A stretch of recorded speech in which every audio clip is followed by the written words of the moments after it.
I would now give the floor to Mr. Parfait Onanga-Anyanga.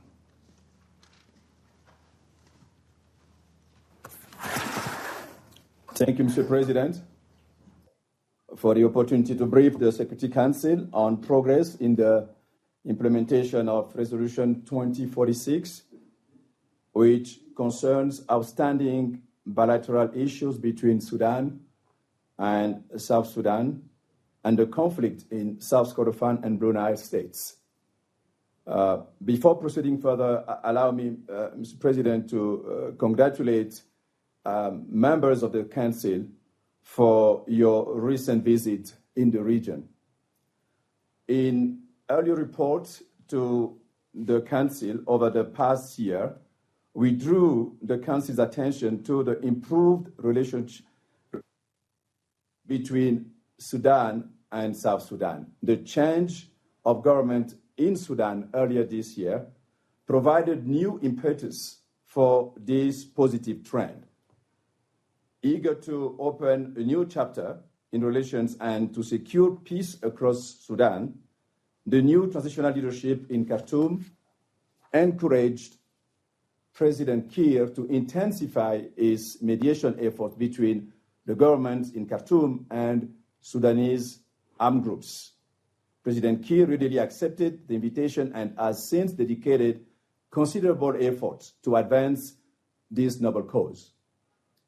With this new partnership in place, the past 5 months have seen a flurry of high-level visits between Khartoum and Juba. In July, General Burnham and his deputy on the Transitional Military Council, General Mohamed Hamdan Dagalo, also known as Emeti, visited Juba. 2 months later, General Emeti, this time as deputy chairman of the Sovereign Council, and the new Prime Minister, Abdalla Hamdok, paid separate visits to South Sudan. Both held meetings with Sudanese armed groups in Juba, in addition to their formal calls on President Kiir. Over the course of August and September, Juba hosted talks with and between the armed movement from Darfur and the two areas. These talks resulted in the Darfuri armed groups minus SLM led by Abdul Wahid El-Nur and the SPLM-North under Malik Agar, uniting under the new umbrella of the Sudanese Revolutionary Front, the SRF. The South Sudanese Mediation Initiative culminated in the signing of the Juba Declaration on confidence-building measures and preparation for negotiations on 11 September between the Sudanese armed movements and the Sudanese Sovereign Council.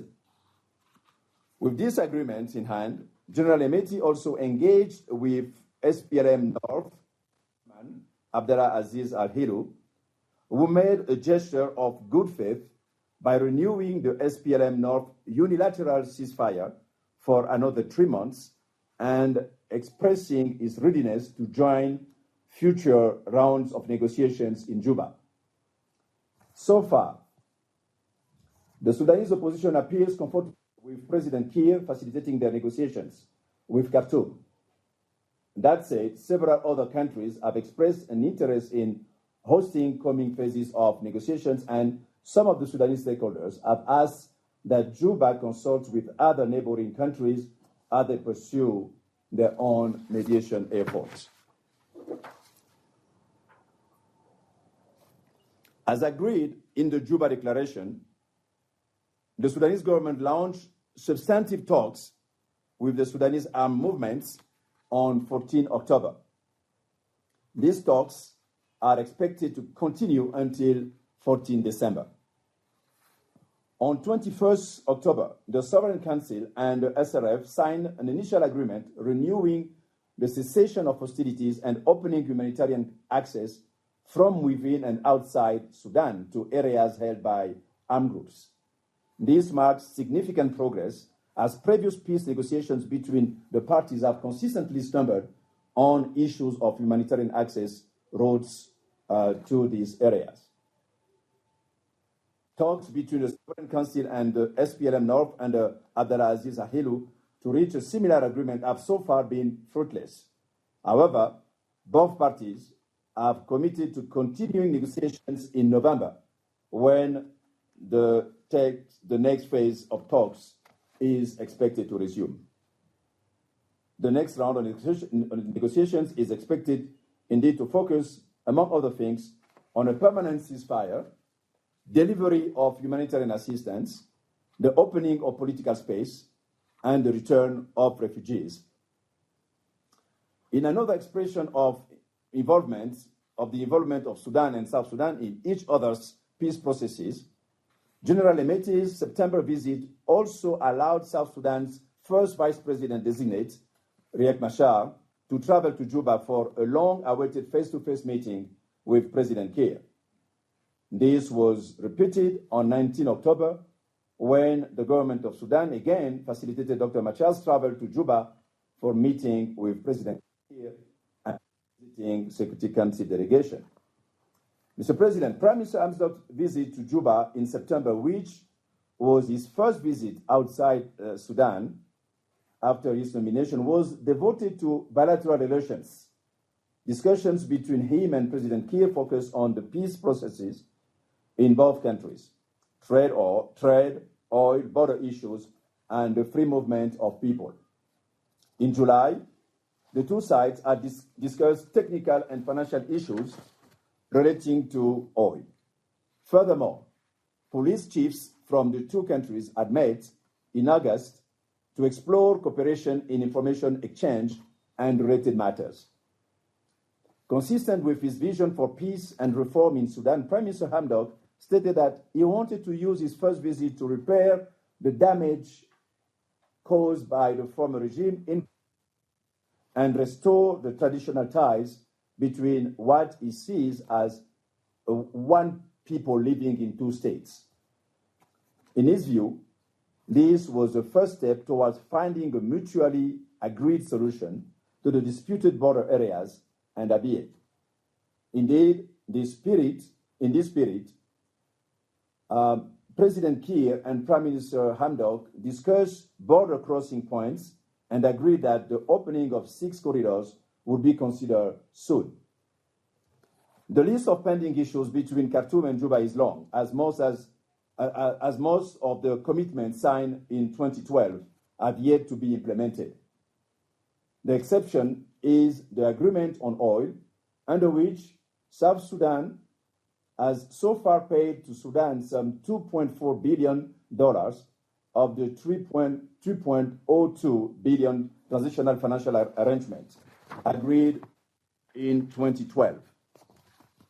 On 7 October, South Sudan said it intended to ask Khartoum at the end of October for an extension of the December 2019 deadline to complete payment of this arrangement.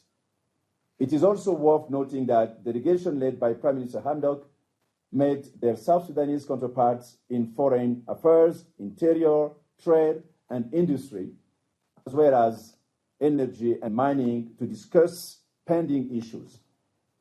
In a joint statement, the two foreign ministers noted that the operationalization of the agreements requires sustainable peace in both countries, hence the commitment by each government to support peace in the other country. Following Prime Minister Hamdok's visit to Juba, I am pleased to report that the Joint Security Committee, the GSC, led by the Army Chiefs of State of the two countries, met in Juba on 4th and 5th October and discussed a number of pending issues, including the opening of additional border crossing points, the redeployment of forces from the safe demilitarized border zone, and the full deployment of the Joint Border Verification and Monitoring Mechanism. The Joint Border Commission has also been meeting in Khartoum since 13 October, after a hiatus of several months. Mr. President, during my visits to Juba and Khartoum in July and September, respectively, I encourage authorities to tackle all outstanding issues outlined in a cooperation agreement in a spirit of openness and collaboration, including by revitalizing and participating in the joint implementation mechanisms. Mr. President, as I conclude my remarks, let me say a word on the conflict in South Kordofan and Blue Nile states. During the reported period, the two areas were relatively calm, due in part to the dramatic changes in Khartoum and the declarations announcing the cessation of hostilities made by the government and the SPLM-North. The standoff in the Nuba Mountains in South Kordofan continues, with forces loyal to Abdalla Aziz al-Hilu maintaining their positions. In Blue Nile State, the government is in a stronger position, with the opposition divided between followers of al-Hilu and those who support Malik Agar, who has recently been elected as Deputy Chairperson of the SRF. It is fair, Mr. President, to say that there are encouraging signs of progress in Sudan South Sudan relations with a positive influence on peace processes in both countries. My office will continue to closely follow developments in the weeks and months ahead in close collaboration with IGAD, the African Union, and other relevant stakeholders. Thank you for your kind attention. I thank Mr. Onanga-Anyanga for his briefing.